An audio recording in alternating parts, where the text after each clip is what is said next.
सबसे पहले आप सभी को मेरा प्यार भरा नमस्कार। जैसा कि आप लोगों को पता ही है, मेरा नाम है सुमन और मैं हूँ आपकी टीचर और आपकी करियर सलाहकार। प्यारे बच्चों, प्यारे दर्शकों, आज का वीडियो बहुत ही महत्वपूर्ण उन सभी अभ्यर्थियों के लिए जो 2024 में CUET बीएड देने जा रहे हैं। CUET बीएड का नाम सुनते ही बच्चों के मन में सबसे पहला प्रश्न जो आता है, मैम ये बताइए कि जो CUET बीएड है और जो सामान्य बीएड हम अपने स्टेट का देते हैं उसमें अंतर क्या है। इसके साथ साथ बच्चों के मन में बहुत सारे डाउट होते हैं CUET बीएड को लेके। तो प्यारे बच्चों, अगर आप भी देने जा रहे हैं 2024 में CUET बीएड और आपके मन में है बहुत सारे प्रश्न, तो आज का वीडियो होने वाला है आपके लिए, क्योंकि आज के वीडियो में मैं आपको इस पूरे प्रोसेस के बारे में बताऊंगी। CUET बीएड क्या है, इसे कौन बच्चा दे सकता है, इसकी एलिजिबिलिटी परसेंटेज क्राइटेरिया क्या है और इसका प्रोसेस, एग्जाम पैटर्न और क्या आपके पास सिलेबस जो है 2024 में आने वाला है। तो जुड़े रहिए मेरे साथ इस वीडियो में शुरू से लेकर अंत तक। चैनल पे नए हैं तो सब्सक्राइब कर ही लीजिएगा। बाकी शिक्षा जगत की तमाम खबरों के लिए आप निश्चित रूप से मेरे चैनल को सब्सक्राइब करके जा सकते हैं।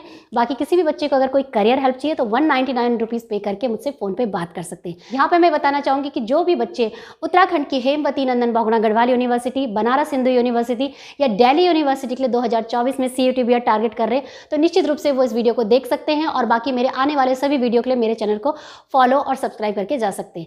तो आइए बच्चों, डिटेल में डिस्कस करते हैं और समझते हैं, जानते हैं विस्तार से CUET बीएड के बारे में। देखिए, सबसे पहले समझने वाली बात यह है कि भाई पहले भी तो बीएड होता था, तो अब ये नया CUET बीएड नाम का क्या चीज़ आ गई है और इसमें ऐसा क्या खास है। सबसे महत्वपूर्ण प्रश्न जो बच्चों का पूछा जाता है कि मैम CUET बीएड की वैल्यू ज़्यादा है या हम अपने स्टेट से कोई भी बीएड का एंट्रेंस एग्जाम देते हैं या उसकी वैल्यू ज़्यादा है। तो देखिए, सबसे पहली बात तो मैं आपको बताना चाहूँगी कि CUET बीएड का जो प्रावधान लेके आए ना, वो आया बेसिकली जब न्यू एजुकेशन पॉलिसी 2020 आई, तो उसमें ये कहा गया कि बच्चों के पास ऐसा कोई रास्ता, ऐसा कोई साधन होना चाहिए जिसमें कि बच्चे चाहे UG का कोई कोर्स हो चाहे PG का कोई कोर्स है, उसमें वो एक एग्ज़ाम को देके और भारत की जितनी भी सेंट्रल यूनिवर्सिटी है या जो यूनिवर्सिटी CUET के अंडर में आती है, उन सब में अपना एडमिशन ले सकता है मेरिट के आधार पे।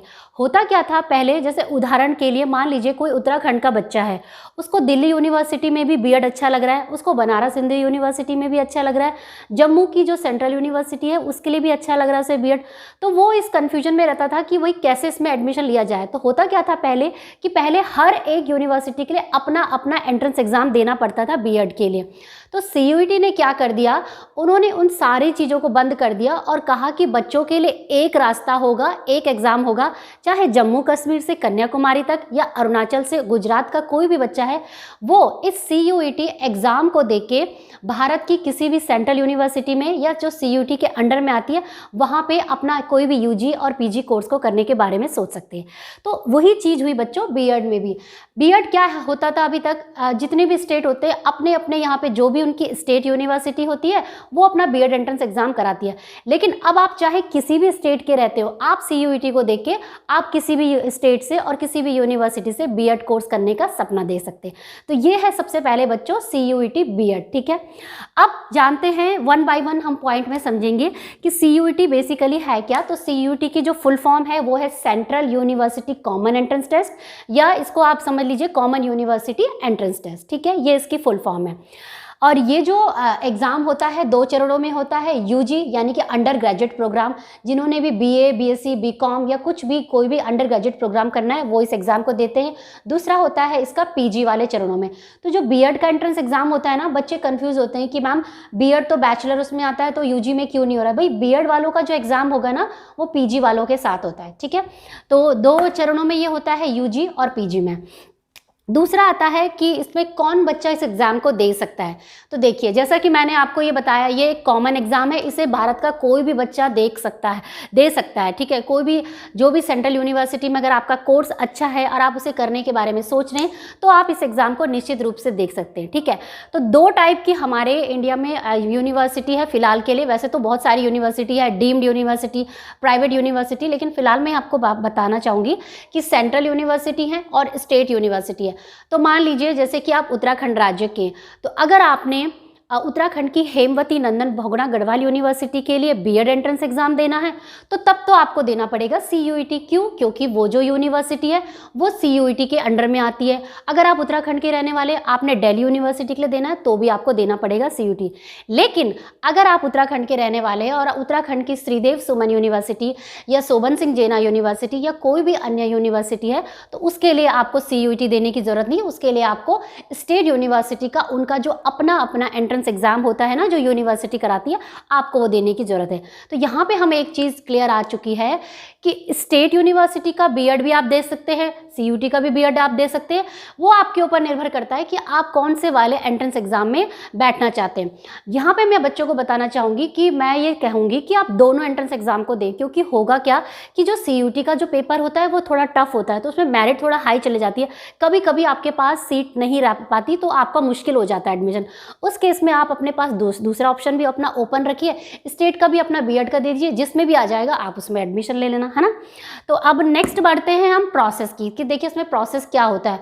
तो प्रोसेस यही है, जैसे कि मैंने आपको बताया, एक एंट्रेंस एग्जाम आप देंगे और आपके पास पूरे दरवाजे खुल जाएंगे। तो बच्चे के पास जब CUET का फॉर्म भरते हैं, जब अप्रैल में इसके फॉर्म आते हैं, ऑप्शन होता है कि वो अपने पसंद की, ठीक है, CUET भी नहीं थोपेगी, आपके पास खुद के पास चॉइस होगी बच्चों कि आप अपने पसंद की कोई भी 3 या 4 यूनिवर्सिटी को चुन सकते हैं।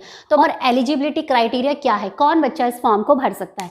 तो देखिए बीएड करने के लिए चाहे आप CUET से करें चाहे आप अपने स्टेट से करें, अभी भी जो स्टैंडर्ड मापदंड है वो यही है कि अगर आपने बीएड करना है तो आपके पास सर्वप्रथम या तो आपका ग्रेजुएशन कंप्लीटेड होना चाहिए, या आप ग्रेजुएशन के फाइनल ईयर के जो अगर फाइनल सेमेस्टर में हैं तो आप एज ए अपेयरिंग कैंडिडेट भी इनके फॉर्म को भर सकते हैं, ठीक है। सबसे पहली कंडीशन यही है। दूसरा ये है कि उसमें आपका ग्रेजुएशन में 50% होना चाहिए। ये बात कर रही हूँ मैं जनरल कैटेगरी की।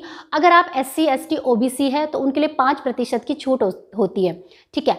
तो जो ग्रेजुएशन वाले बच्चे हैं ना, आर्ट साइंस कॉमर्स के जो बच्चे हैं उनके लिए 50% मार्क्स होते हैं। अगर मान लीजिए कोई BTech लाइक BCA का बच्चा है या कोई इंजीनियरिंग का बच्चा है तो उनके लिए जो परसेंटेज होती है वो होती है 55%, ठीक है।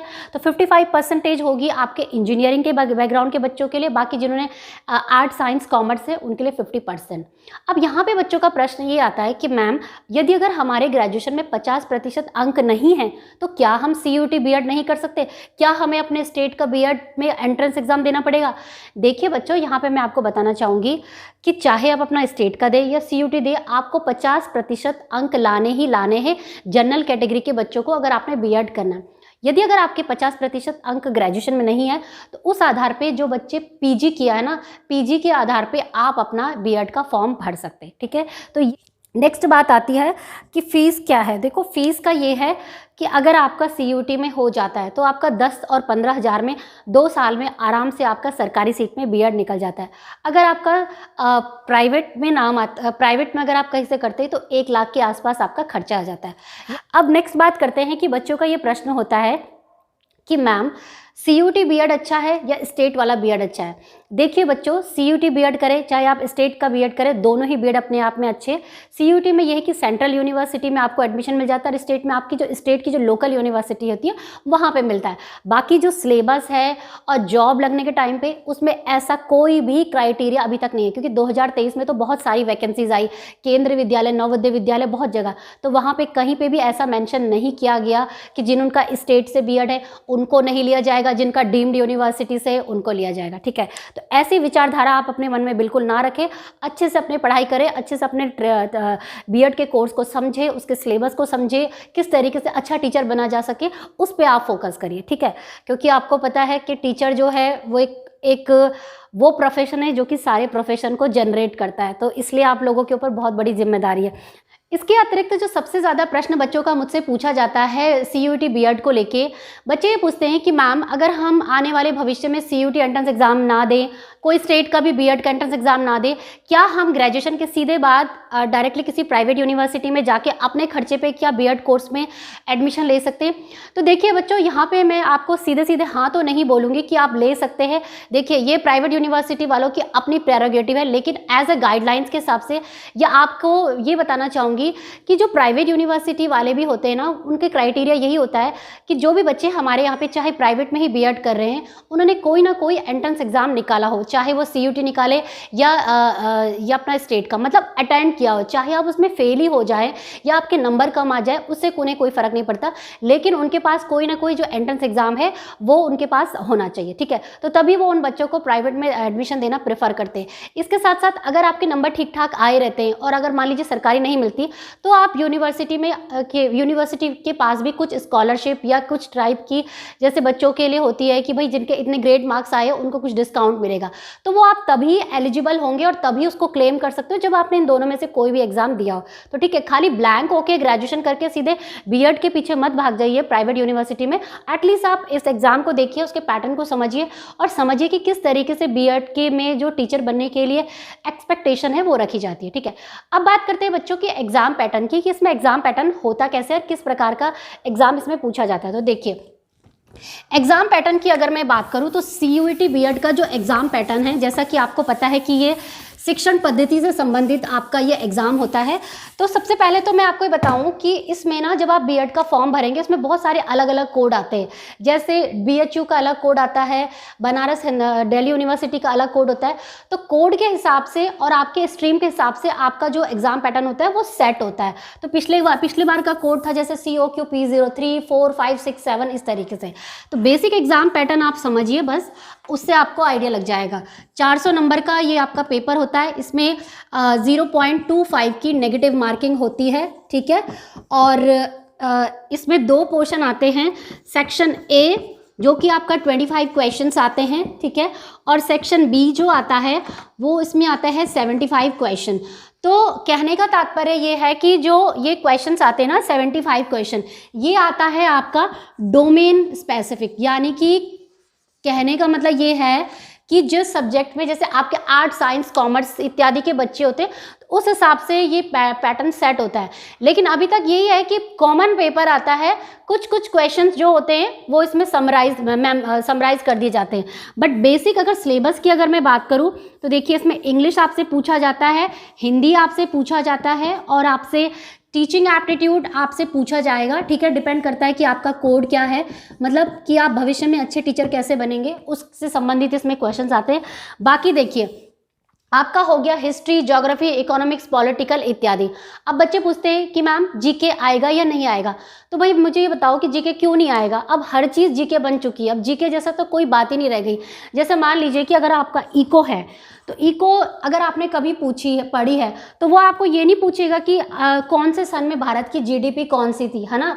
वो ये पूछेगा 2023 में इंडिया की जो ग्रोथ रेट है जीडीपी वो किस दर से बढ़ रही है, इस टाइप के क्वेश्चन आएंगे। या पॉलिटिकल साइंस का क्वेश्चन कि G20 में जो भी डिस्कशन हुआ था उससे G20 में जो भी डिस्कशन हुआ था उससे रिलेटेड क्वेश्चन आ जाएंगे। तो कहने का मतलब ये है कि जो बच्चे पहले सोचते थे ना कि टीचर बन रहे हैं, कि सीधे आपसे पूछ लिया कि बंगाल का विभाजन कब हो गया, सिंधु घाटी की सभ्यता कब हो गई, ये जो गांधी जी का मूवमेंट था उसके सीक्वेंस में ऑर्डर में लगाइए। अब ऐसे क्वेश्चंस नहीं आते हैं, अब आते हैं आपके स्टेटमेंट बेस्ड क्वेश्चंस। आपको एक स्टेटमेंट दे दिया जाएगा और उससे रिलेटेड आपको क्लिक करना है आंसर कि भाई ये G20 का क्वेश्चन है या आपका GDP का क्वेश्चन है या किस चीज़ से रिलेटेड क्वेश्चन, ठीक है। तो इस तरीके के बच्चों आपका एग्जाम पैटर्न आता है, 400 मार्क्स के क्वेश्चन आते हैं एंड आई गेस मेरे ख्याल से 2.5 या 3 घंटे आपको दिए जाते हैं। डिटेल वीडियो में आपको बना के लेके आऊँगी, अगर कुछ प्रीवियस इसके क्वेश्चंस बच्चों के मेरे पास थे उनको भी मैं एक बार चेक कर लूँगी। बेसिकली जो क्वेश्चन जो उनके आते थे ना, जैसे स्पोर्ट्स से, आर्ट एंड कल्चर से, म्यूज़िक से, यहाँ से उन्होंने पिकअप किए रहते हैं, ठीक है। ये भी अपडेटेड पूछते हैं। तो यही है बच्चों CUT बीएड की रूपरेखा। आई थिंक इतने से वीडियो में 10 मिनट की वीडियो में इतना ही कुछ बताया जा सकता है। बाकी अगर किसी बच्चे को कोई प्रश्न है इस वीडियो से संबंधित तो वो मुझे कमेंट करके पूछ सकते हैं। बाकी किसी को कोई डायरेक्ट करियर हेल्प चाहिए तो वो मुझसे फ़ोन पे बात करके ले सकते हैं, जिसकी की फ़ीस होती है 199 रुपीज़, ठीक है। तो यही था बच्चों आज का वीडियो। बाकी मैं यहाँ पे दोबारा बोलना चाहूँगी कि जो भी बच्चे उत्तराखंड की हेमवती नंदन बहुगुणा गढ़वाल यूनिवर्सिटी को फॉलो कर रहे हैं, दिल्ली यूनिवर्सिटी को फॉलो कर रहे हैं और बनारस हिंदू यूनिवर्सिटी को फॉलो कर रहे हैं, वो निश्चित रूप से मेरे चैनल को सब्सक्राइब करके जा सकते हैं।